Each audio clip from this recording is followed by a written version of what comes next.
Bonjour et bienvenue à toutes les femmes d'ici et d'ailleurs. Je parle à une femme qui désire améliorer sa santé financière, qui désire transformer sa vie en transformant sa manière de gérer ses finances. Vous avez la vie que vous avez actuellement, mais vous souhaitez la transformer en utilisant votre argent pour améliorer et transformer votre vie, afin de pouvoir atteindre votre objectif. Si tel est le cas, alors ce podcast est pour toi, chère femme. Appelle ta CP. Prenez un tabouret, asseyez-vous. Moi et mon thé, nous allons discuter aujourd'hui des mots qui se cachent derrière les dépenses compulsives, aussi appelées dépenses impulsives. Avant de commencer, je vais vous donner une petite définition. Qu'est-ce que c'est une dépense compulsive? Une dépense compulsive, c'est une habitude, c'est un comportement d'achat excessif. On achète tout, mais la personne qui est dépensière de manière compulsive va acheter tout le temps. Elle va sentir le besoin de tout le temps dépenser, de tout le temps acheter quelque chose. Et ces dépenses compulsives, qui est une mauvaise habitude de dépense, est juste la face cachée de différents mots. Et c'est de cela que nous allons parler aujourd'hui. Mais avant de commencer, je te laisse prendre ton petit café, une feuille, un stylo pour noter ce que je vais te dire, parce que je suis sûre que l'information que je vais partager avec toi va changer littéralement quelque chose dans ta vie.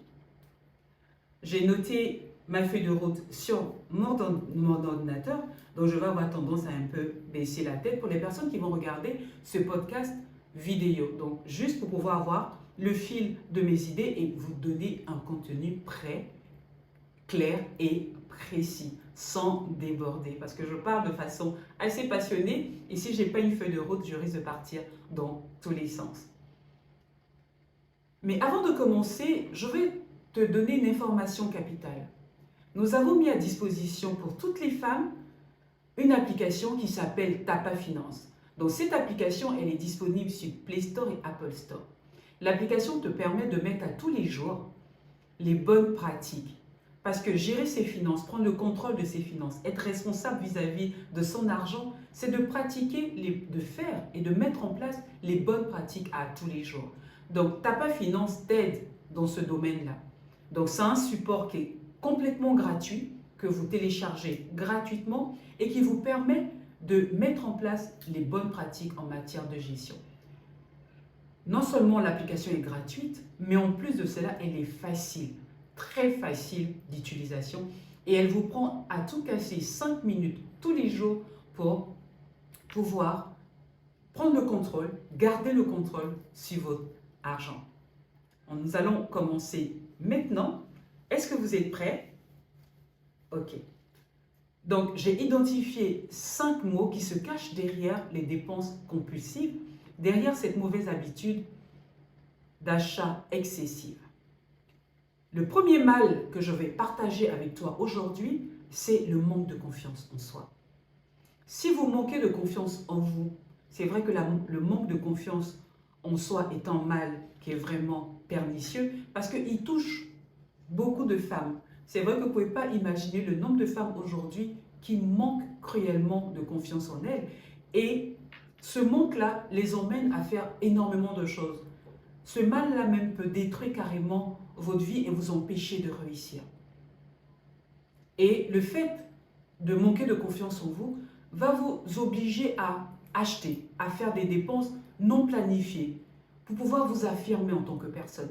Vous allez avoir tendance à acheter l'amour des gens, à acheter la présence des gens pour pouvoir vous sentir bien. Vous allez sentir un vide à l'intérieur de vous qui va vous emmener à faire des dépenses au-delà même de ce que vous avez. Vous pouvez même vous endetter à vouloir faire plaisir aux autres, à vouloir vous affirmer en tant que personne.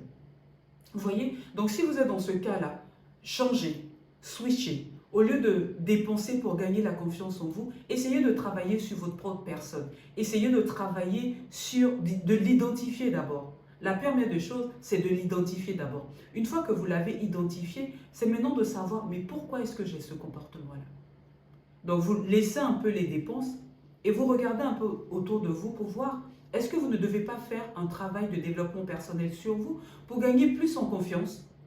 Ou bien même si vous devez dépenser, au lieu de dépenser pour les autres, essayez de dépenser pour vous-même en vous organisant, en prenant des formations en développement personnel pour pouvoir vous soigner. Et cela va plus impacter votre vie et transformer votre vie, transformer votre situation financière. Le deuxième mal que je vais identifier et que j'ai identifié aussi, c'est le manque d'affection. Donc ça peut être un manque d'affection personnelle, ça peut être un manque d'affection parce que vous vous sentez pas aimé, vous vous sentez pas apprécié. Donc vous allez avoir tendance à dépenser. Dépenser pour acheter des choses qui ne vous servent même pas. Pour pouvoir vous valoriser dans la société. Pour qu'on dise, ah tiens, cette dame-là, elle est là. Mais vous savez à l'intérieur de vous-même que c'est parce que vous vous sentez pas bien. Vous n'avez pas l'impression que les gens vous aiment pour vous. Vous n'avez pas l'impression d'être la personne que vous souhaitez devenir. Et encore une fois, c'est très important de pouvoir identifier ça et de réorienter, comme je l'ai dit tantôt, vos dépenses. Dépensez plus sur vous, dépensez sur votre formation, dépensez à vous valoriser. Sachez qui vous êtes. Regardez en vous et dites-vous, pourquoi est-ce que je pense que les gens ne m'aiment pas? Est-ce que c'est parce que j'ai un désordre dans ma tête? Est-ce que c'est parce que j'ai une mauvaise appréhension de moi à l'intérieur de ma tête? Est-ce que c'est parce que moi-même je ne m'aime pas que je pense que les gens m'aiment?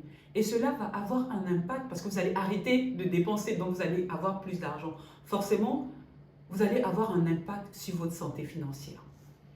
Le troisième mal que j'ai identifié aussi, c'est pareil que le manque d'affection. Vous n'avez pas l'impression d'avoir accompli quelque chose.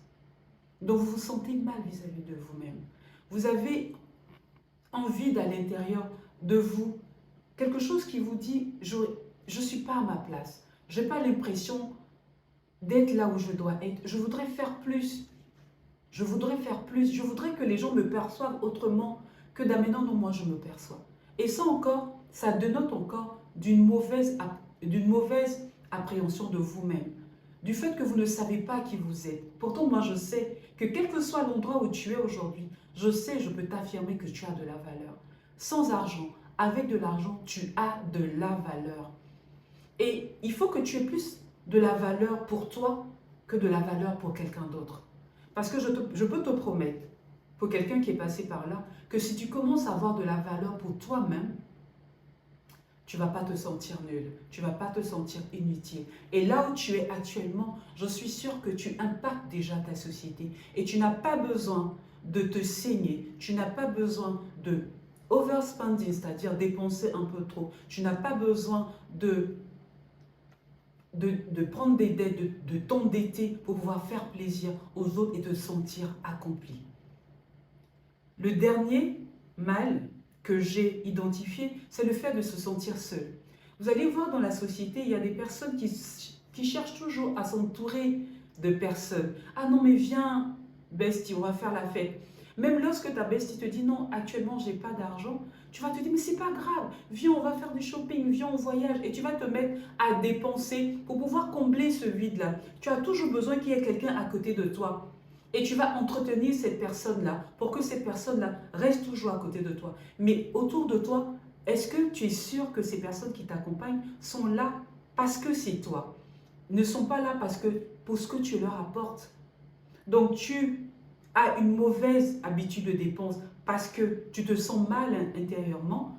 Mais au lieu d'essayer de combler ce vide-là à l'extérieur, de chercher à acheter des choses à l'extérieur, d'acheter plus d'habits, plus de vêtements, plus d'électroménager, plus de ceci, plus de cela, dans le but de t'asseoir et de sentir que oui, tu es présente, est-ce que tu ne devrais pas plus réorienter cette dépense-là sur toi-même et essayer de peut-être juste prendre des cours de développement personnel pour essayer de voir quel est ton véritable problème? Est-ce que c'est un manque de confiance en toi? Est-ce que c'est un manque d'affection?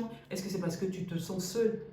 Est-ce que se sentir seul, c'est pas forcément être single, donc j'ai personne dans ma vie. On peut être entouré comme on veut, mais à l'intérieur se sentir seul. Donc c'est pas l'argent qui va venir compléter ça. C'est pas l'argent qui va venir, c'est pas ta position c'est pas ta position sociale qui va venir combler ce vide, parce que même tu vas grandir dans la société, tu vas avoir tous les titres que tu as, mais tu vas toujours te sentir misérable parce qu'il te manque quelque chose.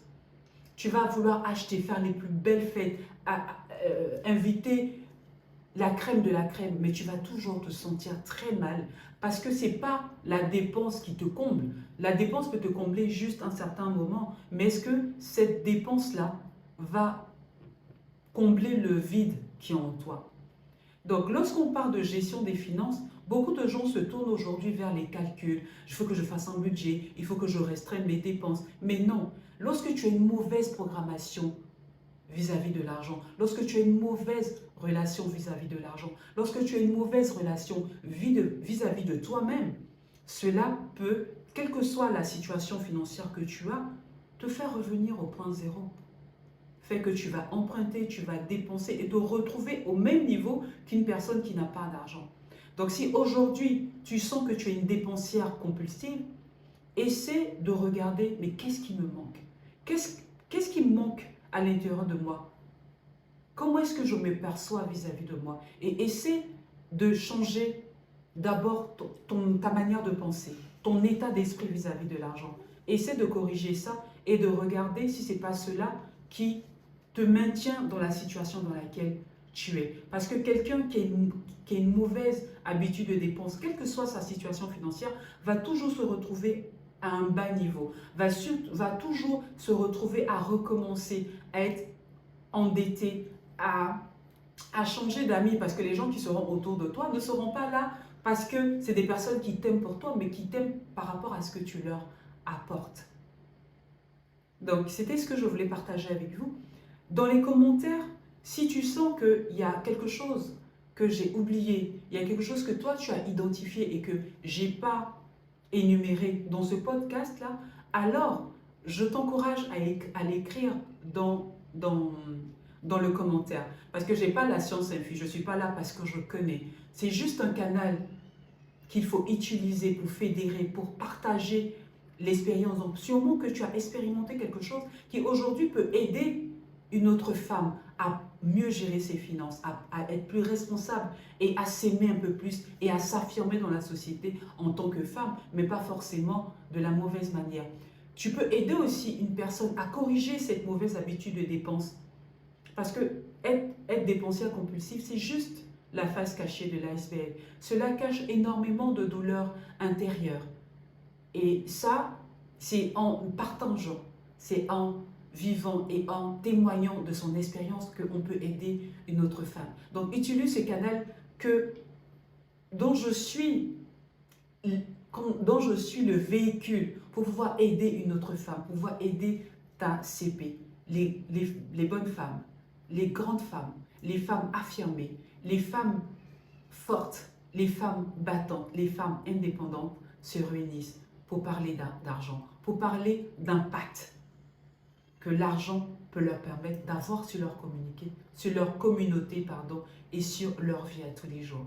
On se retrouve dans un autre podcast. D'ici là, avec ta CP, parlez des situations financières, parlez de comment est-ce que vous pouvez améliorer votre santé financière. À très bientôt.